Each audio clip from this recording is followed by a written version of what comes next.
এমন শিক্ষা মন্ত্রণালয় চাই না, অমন শিক্ষামন্ত্রীও চাই না।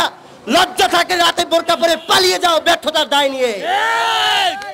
মৃত লোক এসে ভোট দিয়ে যায়, অথচ তারা নাকি বলে সুষ্ঠু নিরপেক্ষ ভোট হয়েছে। লজ্জা লজ্জা লজ্জা! ধিক্কার তোদের এই পার্লামেন্টে, যেই পার্লামেন্টে আমাদের টিকা দিয়ে আমাদের শিক্ষা প্রতিষ্ঠান 18 মাস পরও খুলতে পারোনি। ছাত্রলীগকে যেভাবে ওবায়দুল কাদের নির্দেশ দিয়ে সজাগ থাকতে বলে, আর ছাত্রলীগ সেইভাবে হাতুড়ি দিয়ে হেলমেট লাগিয়ে দেশের ছাত্র সমাজের হাড় ভেঙে দেয়, পা ভেঙে দেয়। প্রশাসনকে তাদের নিজেদের মতো তাদের ইচ্ছের হুকুমের গোলাম বানিয়ে জনগণের বিপক্ষে লাগিয়ে গুম খুন হত্যা একটা মৃত্যু উপত্যকা তৈরি করে। সাধারণ ছাত্র জনতা ওই ধর্ষক, হেলমেট আর হাতুড়ি নিয়ে আসা ছাত্রলীগদেরকে সমুচিত জবাব দেবে ইনশাআল্লাহ।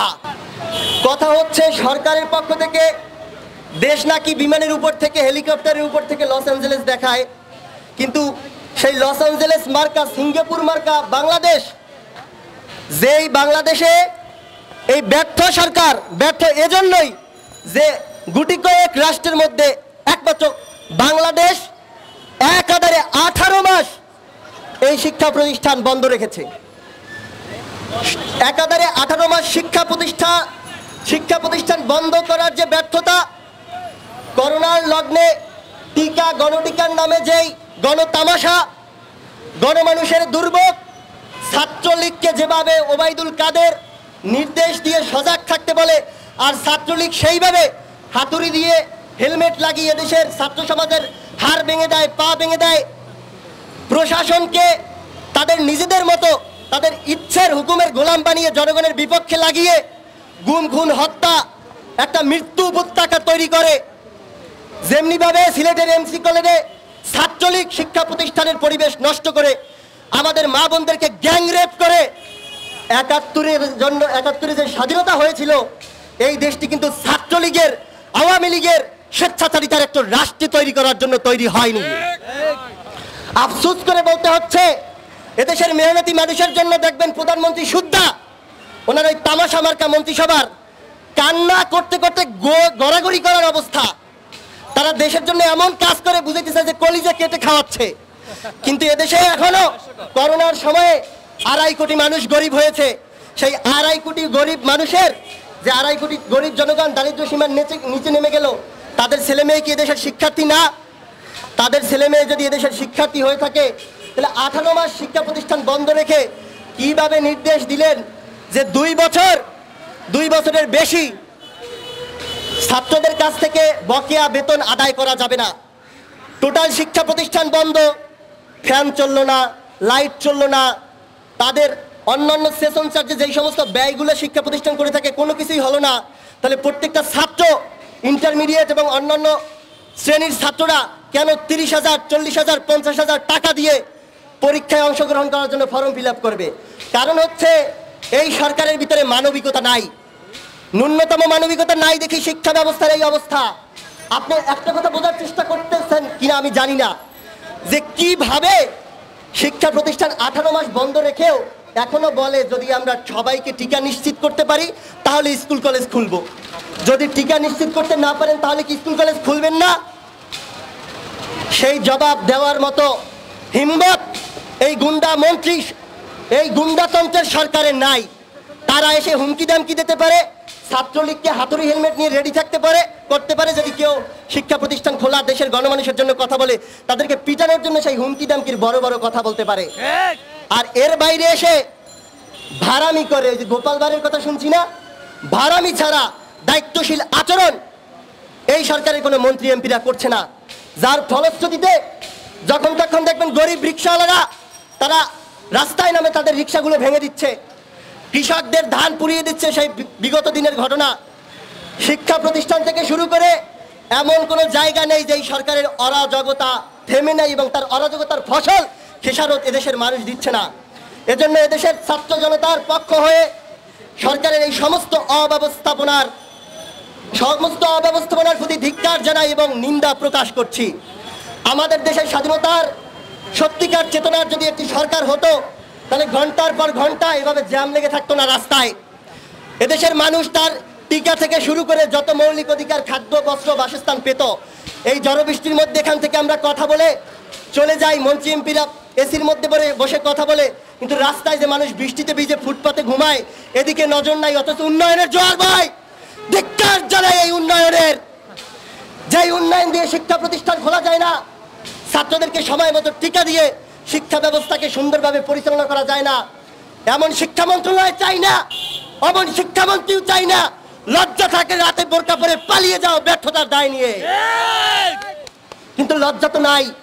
লজ্জা শেষ করেছে কবে মনে নাই? ওই তারিখটির কথা, সর্বোচ্চ লজ্জার জলাঞ্জলি দিয়েছে 30 ডিসেম্বর রাতে। সেই 30 ডিসেম্বরের রাতের ভোট অত আশ্চর্যের বিষয়, আক্ষেপ করে বলতে হয়, সর্বোচ্চ নেতা পর্যন্ত এসে বললেন এত সুন্দর ভোট হয়েছে তা নাকি পৃথিবীর কোথাও হয়নি।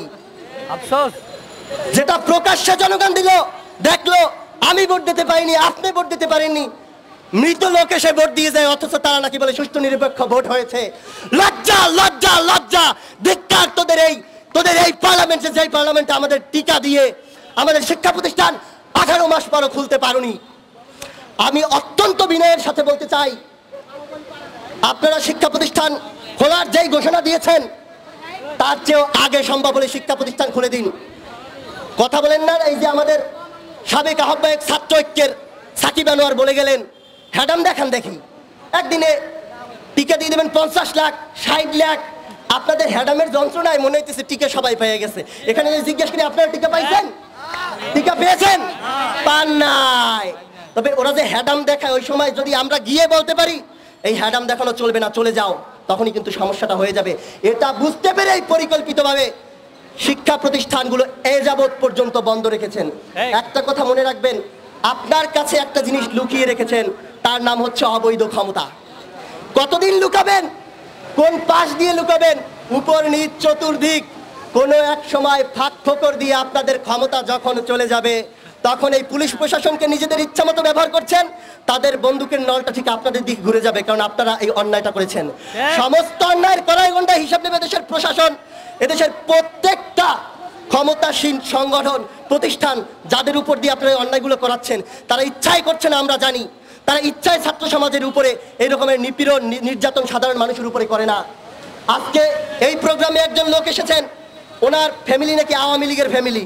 কোত্থেকে কারা মিছিল দিয়ে গেছে, সেখান থেকে সেই ছেলেটাকে ধরে নিয়ে গেছে, তাকে মাসের পর মাস জেল খাটিয়েছে, র্যাপিড অ্যাকশন ব্যাটালিয়ন থেকেও তাকে ধরে নিয়েছে। এই রকমের অরাজকতা চালিয়ে সাধারণ মানুষের উপর নির্যাতনের যে ক্ষোভ আপনারা তৈরি করেছেন, সেই প্রকাশ হলে আপনাদের আর সময় থাকবে না এই রকমের অবৈধ হুকুম দিয়ে দেশের মানুষকে নির্যাতিত করে, নিপীড়িত করে রেখে। আমি বলতে চাচ্ছি, ছাত্রলীগের যেই ঘটনাটা আমরা ইতিমধ্যে শুনতে পাচ্ছি যে ছাত্রদলের উপর হামলা নাকি করেছে, তার তীব্র নিন্দা জানাই। একই সাথে বলতে চাই, ওবায়দুল কাদের সাহেব, ক্ষমতায় থেকে ছাত্রলীগকে যেভাবে আপনারা প্রস্তুত থাকতে বলেছেন, শিক্ষা প্রতিষ্ঠান খুললে প্রস্তুত থাকা ছাড়াই গেস্ট রুম, গণরুমের নামে ছাত্রলীগ সাধারণ শিক্ষার্থীদের উপরে যেই অত্যাচার করে তার নজিরবিহীন। এবং সেই অত্যাচার নিপীড়নের প্রতিবাদের সাথে সাথে আগামী সময় হলসহ বিশ্ববিদ্যালয়গুলো যখন খুলে দিবেন, ছাত্রলীগকে আমরা এইভাবে হেলমেট আর হাতুড়ি নিয়ে আর দেখতে চাই না। যদি আপনারা তাদেরকে প্রশমন করার ব্যবস্থা না করেন আর উস্কে দেন, সাধারণ ছাত্র জনতা ওই ধর্ষক, হেলমেট আর হাতুড়ি নিয়ে আসা ছাত্রলীগদেরকে সমুচিত জবাব দেবে ইনশাআল্লাহ। আজকের এই প্রোগ্রামের সবচেয়ে বড় দাবি হচ্ছে 18 মাস শিক্ষা প্রতিষ্ঠান বন্ধ রাখা। আপনারা যেভাবে অবৈধভাবে ক্ষমতায় এসেছেন, যেই অবৈধভাবে ক্ষমতায় টিকে আছেন, সেইভাবে অবৈধ হয়ে গেছে, এটার কোনো বৈধতা নেই, এটার কোনো যৌক্তিকতা নেই। কেন শিক্ষা প্রতিষ্ঠান বন্ধ থাকবে? খুলতে পারবেন না, আগেই বলেছি, ব্যর্থতার দায় নিয়ে চলে যান। আর যদি চলে না যান, ব্যবস্থা দেশের জনগণ নেবে। তারপরের ব্যাপার হচ্ছে, শিক্ষা প্রতিষ্ঠান খোলা থেকে শুরু করে গণরুম, গেস্ট রুমের অত্যাচার, ছাত্রদের জন্য শিক্ষার সুষ্ঠু পরিবেশ, এগুলো আপনারা নিশ্চিত করুন। সেগুলো নিশ্চিত না করে উল্টা দিক দিয়ে ছাত্রলীগকে ক্যাম্পাসের অবস্থা অস্থিতিশীল করার জন্য রেডি থাকার এই বেআইনি হুকুম দেবেন না। আজ আর কাল আর পরশু আপনাদেরকে হুকুমের আসামি করাও যেতে পারে।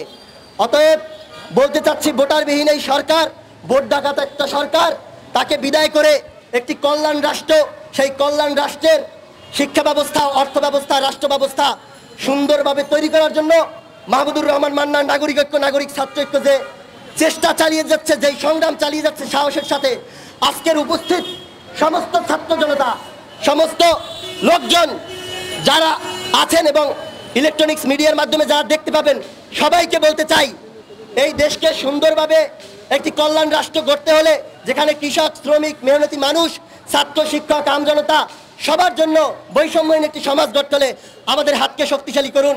নাগরিক ছাত্র ঐক্যে যোগ দিন, নাগরিক ঐক্যে যোগ দিন।